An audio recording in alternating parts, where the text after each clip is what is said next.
여러분, 권력과 신앙, 이 둘이 만나면 한 나라의 운명이 어떻게 바뀔 수 있을까요?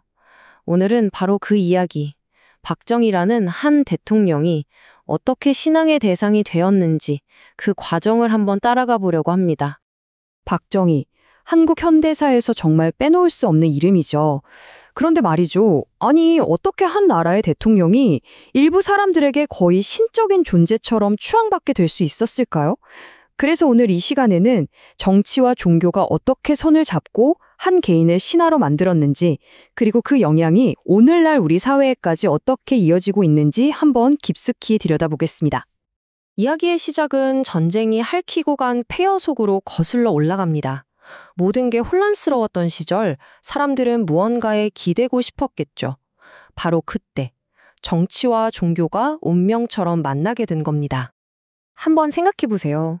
북한에서 모든 걸 잃고 남쪽으로 내려온 피난민들. 이분들에게 기독교는 그냥 종교가 아니었어요. 공산주의라는 내 모든 걸 앗아간 저 적에 맞서 싸울 수 있는 아주 강력한 이념적 무기였던 거죠. 그리고 바로 이 지점에서 박정희 정권과 기독교의 아주 강력한 동맹이 싹트기 시작합니다. 자, 여기서 이 서북주의라는 단어, 이거 정말 중요합니다. 그냥 과거의 어떤 이념이 아니에요.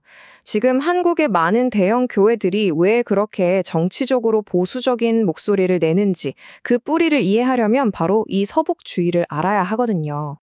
하나님이 성공시킨 혁명이라니, 여러분, 이거 정말 놀랍지 않나요? 이 한마디가 모든 걸 보여줍니다. 군사 쿠데타라는 정치적 행위에 종교가 신성한 권위를 딱 부여해 준 거죠. 말 그대로 박정희의 군사정부는 정당성을 얻고 교회는 아주 든든한 정치적 뒷배를 얻게 된 셈입니다. 이들의 동맹은 단순히 이념만으로 이루어진 게 아니었습니다. 훨씬 더 현실적이고 더 강력한 접착제가 있었죠. 그게 뭘까요? 바로 우리도 한번 잘 살아보자 하는 가난에서 벗어나고 싶었던 온 국민의 뜨거운 열망이었습니다. 전쟁으로 폐허가 된 나라에서 잘 살아보세라는 구호만큼 강력한 게 또 있었을까요? 박정희 정부는 하면 된다며 경제 개발을 약속했고요. 교회는 믿으면 복 받는다며 물질적인 축복을 약속했습니다. 국가와 교회가 완전히 같은 목표를 향해 달려가기 시작한 거죠. 이것 좀 보세요. 박정희의 새마을운동과 조용기 목사의 새마음운동. 이름만 비슷한 게 절대 아니었습니다. 새마을운동은 국가 차원에서 잘 살아보자. 새마음운동은 개인의 차원에서 믿음으로 잘 살아보자는 메시지를 던졌어요. 사실상 동전의 양면이었던 셈이죠. 심지어 일각에서는 박정희 대통령이 조용기 목사의 운동에서 영감을 얻었다는 말까지 나올 정도였으니 이 둘의 관계가 얼마나 끈끈했는지 짐작이 가시죠?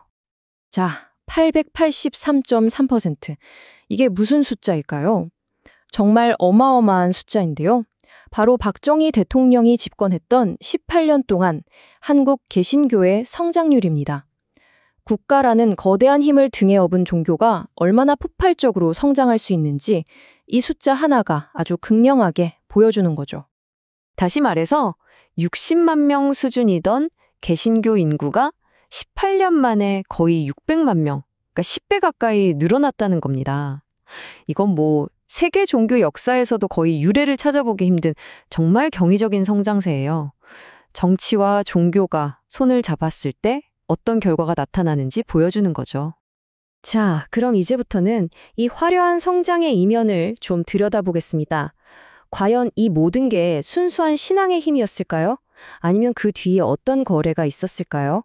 권력과 신앙이 어떻게 서로를 이용했는지 그 종교 요착의 실체를 본격적으로 파헤쳐보겠습니다. 네, 바로 정교유착. 이 네 글자가 그 시대를 설명하는 가장 정확한 단어일 겁니다. 아주 간단해요. 정부는 교회가 성장할 수 있도록 팍팍 밀어주고 교회는 그 대가로 정권이 하는 일에 정당성을 실어주는 거죠. 철저한 기브앤테이크 관계였습니다. 이 과정을 한번 쭉 보세요. 먼저 1단계, 정부가 교회 확장을 엄청나게 지원합니다. 그리고 2단계, 군대 전체를 기독교인으로 만들자는 전군 신자화 운동 같은 걸 국가가 나서서 후원하죠. 3단계, 대학생 선교단체 같은 곳에 반공활동을 좀 해달라는 대가로 서울 한복판에 있는 노른자 땅을 줍니다. 그럼 마지막 4단계는 뭘까요? 당연히 교회가 보답할 차례죠. 독재 정권의 이것은 하나님의 뜻이다 라면 신학적인 정당성을 부여해 주는 겁니다. 정말 완벽한 거래 구조 아닌가요? 유신이 성서적 축복을 받을 것이다. 여러분, 이건 그냥 지지선언 수준이 아닙니다. 국민의 자유를 억압하는 독재 체제를 아예 신의 뜻으로 둔갑시켜버린 거예요.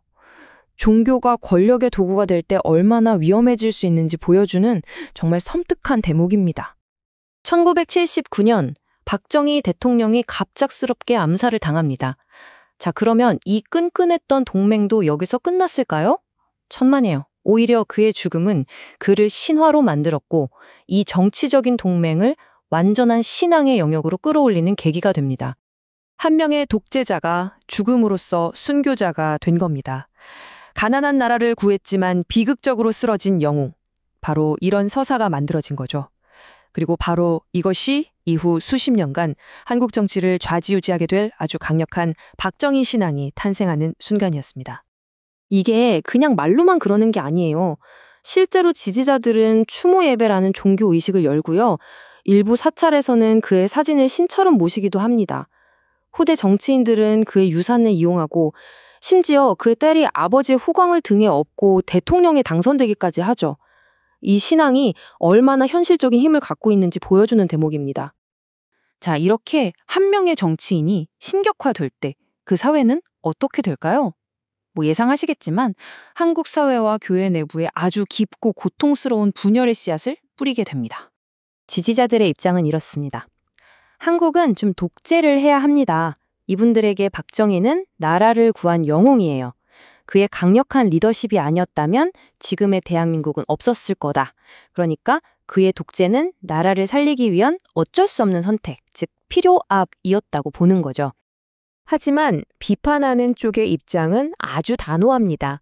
이건 명백한 우상숭배다. 사람을, 그것도 독재자를 신처럼 숭배하는 건 기독교 신앙의 기본을 무너뜨리는 행위라는 거죠. 종교가 정치 이데올로기에 완전히 오염돼 버린 아주 위험한 사례라고 보는 겁니다. 결국 이 박정희 신앙 현상은 오늘 우리에게 아주 묵직한 질문을 던집니다. 정치와 종교, 국가와 신앙의 경계가 흐려지고 무너질 때 과연 우리는 무엇을 얻고 또 무엇을 잃게 되는 걸까요? 이 질문에 대한 답은 아마 오늘날 한국 사회가 여전히 풀어가야 할 숙제일 겁니다. 여러분은 어떻게 생각하시나요?